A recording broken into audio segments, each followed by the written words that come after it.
आज के हमारे इस वीडियो में हम बात करने वाले हैं पर्सनालिटी राइट्स के बारे में। तो रजनीकांत का नेम, अमिताभ बच्चन की बैरिटोन और अब अनिल कपूर का जो स्टाइल है, ये सभी कुछ आता है पर्सनालिटी राइट्स की कैटेगरी के अंदर, जिसे जो सेलिब्रिटीज़ हैं वो प्रोटेक्ट करने की कोशिश कर रहे हैं। और इसीलिए जो एक्टर अनिल कपूर हैं, उन्होंने दिल्ली हाई कोर्ट के पास एक पिटीशन फाइल की है, जिसके अंदर वो रिक्वेस्ट कर रहे हैं कि उनके जो पर्सनालिटी राइट्स हैं उन्हें प्रोटेक्ट किया जा सके from misuse by third parties. यानी अनिल कपूर का जो स्टाइल है झकास बोलने का, उसे सिर्फ अनिल कपूर ही यूज़ कर सकते हैं।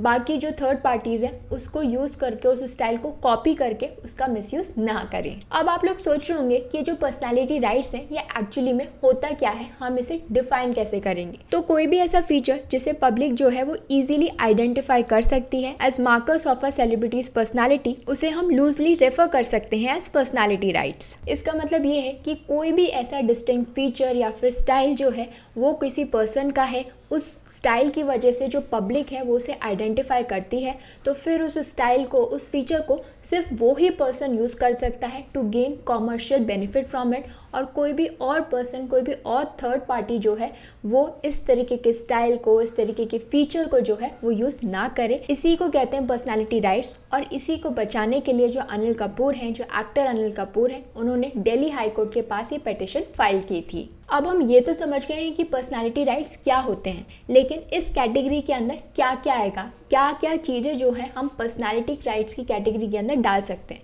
तो इसमें काफ़ी सारी चीज़ें आ सकती हैं, जैसे कि इंसान का नाम, उसकी आवाज़, सिग्नेचर, इमेजेस या फिर कोई भी और फीचर जिससे जो पब्लिक है वो इजीली उस पर्सन को आइडेंटिफाई कर रही है उस फीचर की वजह से। जैसे कि जो रजनीकांत नेम है वो एक सेलिब्रिटी राइट है, अमिताभ बच्चन की जो वॉइस है वो सेलिब्रिटी राइट है। तो ये जो सब मार्कर्स हैं, ये ऐसे मार्कर्स हैं जिससे जो आम जनता है, जो पब्लिक है, वो इजीली उस पर्सन को आइडेंटिफाई करती है। तो इसीलिए ये जो भी फीचर्स, जो मैनरिज्म या फिर कोई भी स्टाइल जो है, अगर किसी पर्सन की जो है वो फीचर है, उससे जो जनता है, आम जनता है, उस पर्सन को पहचान रही है, तो कोई भी थर्ड पर्सन उसे यूज़ नहीं कर सकता, उसका मिसयूज़ नहीं कर सकता। तो इसी तरीके के जो मार्कर्स हैं, इन्हें हम पर्सनालिटी राइट्स कहते हैं। इनफैक्ट कुछ सेलिब्रिटीज़ ने तो अपने जो मार्कर्स हैं उन्हें रजिस्टर करा रखा है एज अ ट्रेडमार्क, ताकि उन्हें कॉमर्शियली यूज़ किया जा सके। फॉर एग्जाम्पल जो उसेन बोल्ट हैं, उनका जो बोल्टिंग और लाइटिंग पोज है वो एक रजिस्टर्ड ट्रेडमार्क है। सो इस पूरे कॉन्सेप्ट के पीछे जो आइडिया था वो यही था कि जो मार्कर्स हैं, ये जो चीज़ें जो मैंने आपको बताई, चाहे वो नेम हो, आवाज़ हो, स्टाइल हो, टोन हो, वॉइस हो, वो क्या है, किसी पर्सन का डिस्टिंक्ट फीचर है और उससे जो भी फ़ायदा हो रहा है, जो भी कॉमर्शियल गेन हो रहा है, वो उसी पर्सन का होना चाहिए जिसका ये फीचर है। और अगर कोई इसको यूज़ कर रहा है तो वो गलत है। और इसी तरीके के मिसयूज़ से बचने के लिए हमारे पास आई है पर्सनालिटी राइट्स। क्योंकि अगर हम सेलिब्रिटीज़ की बात करें तो ये जो एक्सक्लूसिविटी होती है, ये एक बहुत बड़ा फैक्टर होता है इन अट्रैक्टिंग कॉमर्शियल डिविडेंड्स। और इसीलिए अगर उनके इन फीचर्स का कोई अनऑथराइज यूज़ कर रहा है तो it causes a tangible loss of revenue for them. इसीलिए जो सेलिब्रिटीज़ हैं उनके पास ये राइट है कि वो कोर्ट के पास जा सकते हैं अगर कोई भी थर्ड पर्सन, कोई भी अनऑथराइज्ड पर्सन जो है उनके इन डिस्टिंक्ट फीचर्स को यूज़ कर रहा है अपने कॉमर्शियल बेनिफिट के लिए, तो वो कोर्ट के पास जा सकते हैं और इंजंक्शन सीक कर सकते हैं। तो अब हम ये तो समझ गए कि जो पर्सनालिटी राइट्स हैं ये एक्चुअली में क्या होता है, किन फीचर्स को, किन डिस्टिंक्ट फीचर्स को हम सेलिब्रिटी के पर्सनालिटी राइट्स मानेंगे। लेकिन इंडिया के अंदर अब कौन सा लॉ है जो कि इन राइट्स को गवर्न करेगा? तो एक बात मैं आपको बता दूं कि इंडिया के अंदर ऐसा कोई भी स्पेसिफिक लॉ नहीं है जो कि इन पर्सनालिटी राइट्स को गवर्न करता है। लेकिन हाँ, जो सुप्रीम कोर्ट है और जो बाकी हाई कोर्ट्स हैं, उन्होंने ये एनालाइज किया है, ये समझा है कि जो हमारा आर्टिकल 21 है ऑफ द इंडियन कॉन्स्टिट्यूशन, उसके अंदर हम पर्सनालिटी राइट्स को रिकॉग्नाइज करते हैं। क्योंकि जो आर्टिकल 21 है वो काफ़ी सारे फंडामेंटल राइट को जो है इंक्लूड करता है, जैसे कि राइट टू प्रिवेसी और जो पब्लिसिटी है, it is the closest statute, ताकि हम पर्सनालिटी राइट्स को प्रोटेक्ट कर सकें। और कॉन्स्टिट्यूशन के अलावा भी काफ़ी सारे लॉज हैं जो कि हमारे पर्सनालिटी राइट्स को सेफगार्ड करते हैं, गवर्न करते हैं, जैसे कि ट्रेडमार्क एक्ट ऑफ 1999 और कॉपीराइट एक्ट ऑफ 1957। तो अब हम ये तो जानते हैं कि इंडिया के अंदर कोई भी स्पेसिफिक लॉ नहीं है जो कि इन पर्सनालिटी राइट्स को गवर्न करता है।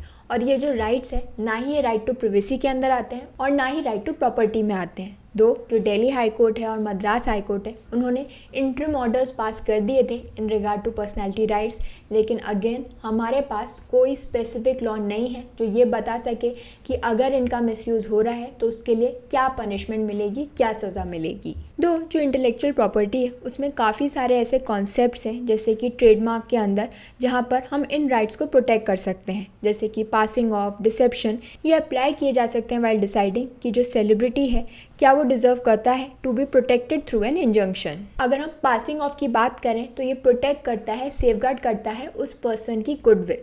तो ये जो कॉन्सेप्ट है वो ट्रेडमार्क के अंदर है। तो ट्रेडमार्क के केस में क्या होता है, जो भी चीज़ ट्रेडमार्क है उससे एसोसिएटेड जो गुडविल है उसे प्रोटेक्ट किया जाए। अगर हम डिसेप्शन की बात करें तो ट्रेडमार्क के अंदर जो डिसेप्शन है उसका मतलब यही है कि ऐसी कोई चीज़ जो कि कंज्यूमर्स को, पब्लिक को जो है मिसलीड कर रही है अबाउट द क्वालिटी, ओरिजिन और नेचर ऑफ अ प्रोडक्ट और service. So in short we can say कि जो ट्रेडमार्क का लॉ है वो अप्लाई किया जा सकता है over the personality rights of celebrity.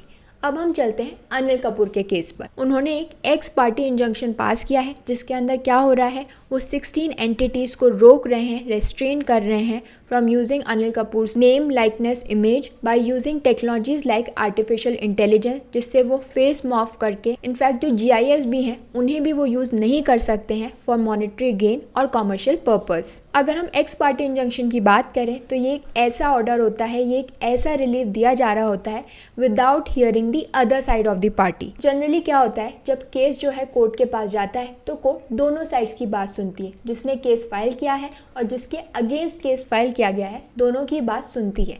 लेकिन जब एक्स पार्टी इंजंक्शन होता है या कोई एक्स पार्टी ऑर्डर पास किया जाता है तो उस केस में जो कोर्ट है, जो दूसरी पार्टी है, उसकी बात सुने बिना ही जो है रिलीफ ग्रांट कर रही है, ऑर्डर पास कर रही है। अगर हम ऑमनिबस इंजंक्शन की बात करें तो ये एक ऐसा इंजंक्शन होता है जो कि ग्रांट किया जाता है against any unauthorised use. In fact उन लोगों के अगेंस्ट भी इसे पास कर दिया जाएगा जिनका नेम जो है उस प्ली के अंदर, उस पिटिशन के अंदर मेंशन नहीं है। तो ये जो इंजंक्शंस होते हैं ये एक डिटरेंट की तरह काम करते हैं कि कोर्ट से ऑर्डर आ गया है तो अब वो जो वेबसाइट्स हैं, जो एंटिटीज़ हैं जो इन पर्सनैलिटी राइट्स को मिसयूज़ कर रही थी या उनसे कॉमर्शियली कुछ गेन कर रही थी, वो ये काम नहीं कर सकती।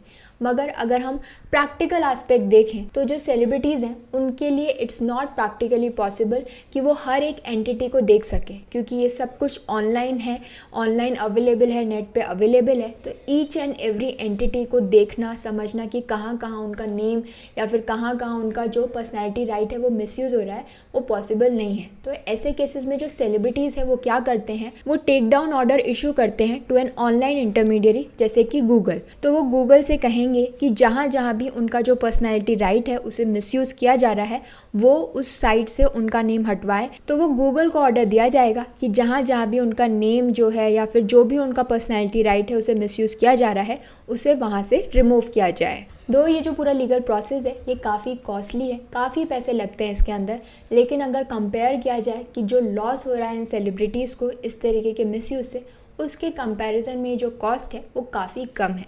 तो इसीलिए जो सेलिब्रिटीज़ हैं वो ऑप्ट करते हैं कि उनके जो पर्सनैलिटी राइट्स है, उनका जो स्टाइल है, वॉइस है, उसे मिसयूज़ ना किया जाए, कोई भी जो है अनऑथराइज यूज़र उसे यूज़ ना करे। सो ये था एवरीथिंग अबाउट पर्सनैलिटी राइट्स और कौन से लॉज जो हैं वो इन पर्सनैलिटी राइट्स को गवर्न करते हैं।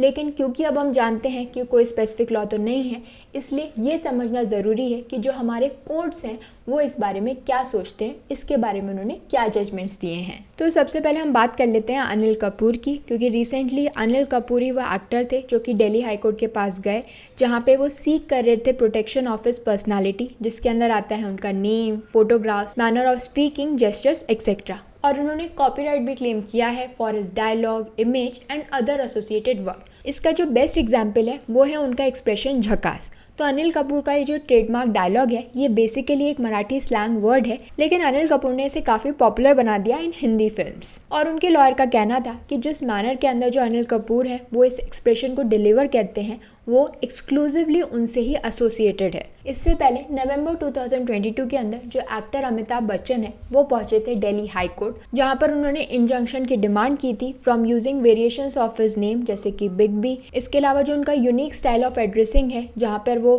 कौन बनेगा करोड़पति में कहते हैं कंप्यूटर जी एंड लॉक किया जाए, इस सब को भी इंक्लूड किया जाए अंडर हिज पर्सनैलिटी राइट्स। और कोई भी और थर्ड पर्सन अगर इन सब को यूज कर रहा है तो उसे अलाउ नहीं किया जाए। तो इसी रिगार्ड में वो दिल्ली हाई कोर्ट के पास गए थे and the high court injuncted the use of his personality rights. इसके अलावा 2015 के अंदर भी जो मद्रास हाई कोर्ट था उनके पास एक सिमिलर केस आया था which was related to actor Rajinikanth. इस केस के अंदर हाई कोर्ट ने ऑब्जर्व किया था कि ये जो पर्सनैलिटी राइट्स होते हैं ये उन लोगों के लिए होते हैं जिनके पास सेलिब्रिटी स्टेटस है। अगर हम इस केस की बात करें तो ये जो केस है ये किया गया था against the producers of the movie मैं हूँ रजनीकांत, क्योंकि इस केस के अंदर जो एक्टर रजनीकांत है उन्होंने क्लेम किया था कि उनका name, image, style of delivering dialogues, इन सभी को इन्फ्रिंज किया जा रहा है, यानी उनकी जो पर्सनैलिटी राइट है उसे इन्फ्रिंज किया जा रहा है। और हाईकोर्ट ने ऑब्जर्व किया था कि इस मूवी का जो टाइटल है इससे जो पब्लिक है वो यही समझ सकती है, यही आइडेंटिफाई करेगी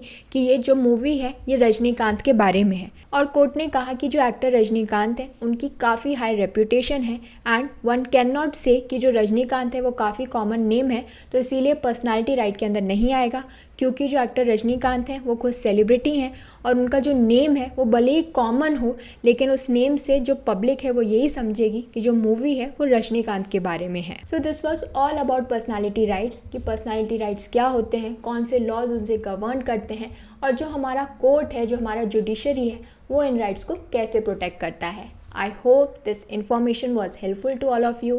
Thank you for watching this video. Don't forget to follow Nyay and do join us again for more of India's Laws Explained.